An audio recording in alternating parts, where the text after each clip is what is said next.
शान्ताकारं भुजगशयनं पद्मनाभं सुरेशं विश्वाधारं गगनसदृशं मेघवर्णं शुभांगं लक्ष्मीकान्तं कमलनयनं योगिधृध्यानगम्यं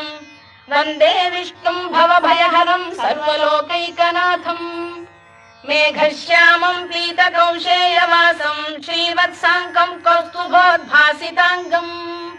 पुण्योपेतं पुण्डरीकायताक्षं विष्णुं वन्दे सर्वलोकैकनाथं नमः समस्तभूतानामादिभूताय भूभृते अनेकरूपरूपाय विष्णवे प्रभविष्णवे